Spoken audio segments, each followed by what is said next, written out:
India gained her independence on 15th of August 1947 and in arguably one of the most memorable speeches given out by Pandit Jawaharlal Nehru in Indian history stated that we have to build the noble mansion of free India where all our children may dwell in.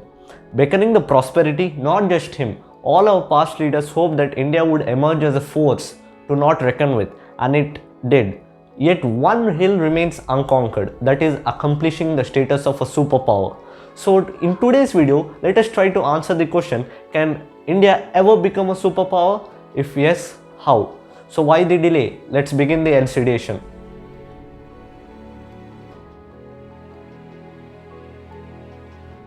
According to Kenneth Waltz, who is an American socio-political scientist, stated that 5 dimensions are to be seen when we consider or label a nation as a superpower. Number 1, population and territory. Number 2, resource endowment.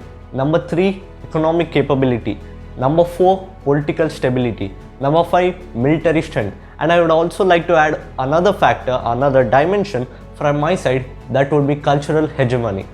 If we go by these definitions and factors of a superpower, in the past we have had several nations that can be labeled as superpowers. For example, Great Britain, USSR and currently USA. Countries and unions like China, European Union, India and Russia have been considered as potential superpowers right from the 1990s. And here potential superpowers implies that they do possess that potential to achieve the status of a global paramount.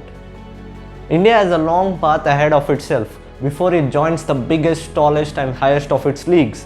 And as said by Hidayat Arora, plagued is the word that comes to mind when we look the past 2 years as a whole, in both literal and figurative sense of the word.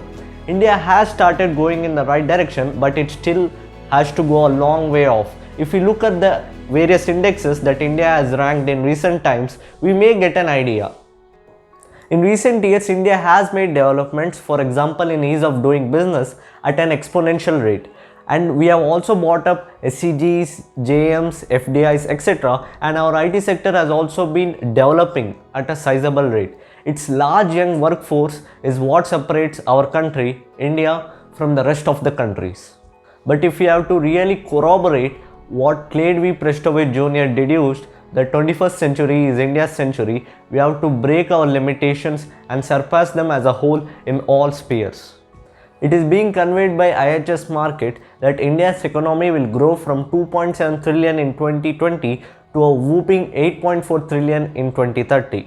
The major factor aiding to our country's economic growth is its large and rapid expanding middle class, and that is because of the surplus or rise in India's consumption expenditure. The growing industrial market and large industrial base is what making India an attractive destination for investors. Countries like USA have maintained their economic hegemony by their dominance and presence over organizations like WTO, IMF and World Bank, whereas countries like China with its loan and BRI initiative has maintained its economic superiority. I am definitely going to make a video on how China exploits the other countries by its debt trap diplomacy tactic. So to not miss that, make sure you subscribe. The USA and the West are highly dependent on India for its skilled professionals, and Indian professionals have occupied paramount positions at various world organizations, for instance Geeta Gopinath. India's population is a point of concern as well. We are the 7th largest country in the world and 2nd in terms of population, and we are set to overtake China as well in near future. Population is a difficult tool to yield. If mastered, it can bring prosperity to all. If not, and having no control of it means more public spending, fewer amenities to an individual, fierce competition and so on. Large territory gives strategic edge to superpowers. In this case, USA stands out from the rest of the countries as it has been constantly successful in establishing its presence and dominance through its military bases and islands spread across the world. As per Ultimate Military Index of 2021, China ranks as the world's most powerful military nation. Second is USA, third is Russia and fourth is India. And it is being said that India can become the third most powerful military nation by 2030. The issue is that India's military development is focused on internal matters and territorial threats, whereas for a superpower, external power projection is extremely crucial and vital. In order to compete with countries like USA, China, India needs to escalate our defense spending. India needs to boost and advocate its military sector through new emerging technologies such as artificial intelligence and hypersonic missiles, and that can be done by its organizations like DRDO. The USA, Russia, China have set up their military bases globally, which gives them an edge in contrast with other countries, whereas India has developed some strategic partnerships in Indian Ocean by using their famous method of diamond of necklace strategy. Investments by Indian government have escalated from Indonesia to Iran and in Sri Lanka, and India has also gained access to naval ships. India has to focus on long-term interests and thereby cutting off their focus on immediate interests. A permanent seat in world organizations such as UNSC will definitely assist. In simple and Indic words, India has to follow the supreme concept of national interest taught by Sri Chanakya. One of the most underrated factors or dimensions which I believe is cultural hegemony, and that is because it provides a positive outlook for a specific country so that it can establish its legitimacy all over the world. This can be fundamentally done through think tanks, soft power, academicians, films, social media, etc. And here in this case also the best epitome of this dimension is United States of America.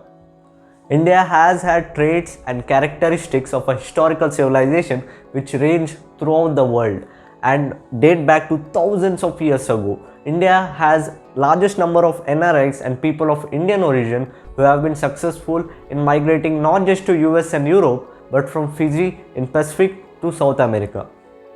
India also has to overcome the issues of insanitation and water contamination. The government has tried to fix this issue with the help of Swachh Bharat Abhiyan, but it is everyone's responsibility to not let this movement grow cold and just remain as another merry initiative. We are facing a head-on battle to reduce unemployment. In the past, schemes such as Manrega have made attempts to reduce this. However, we can't think of the outcomes if unemployment persists to escalate. A firm democratic political system and proper utilization of youth skills is a requisite for all-round development, and India can empower its ending growth by space commercialization through its organizations like ISRO.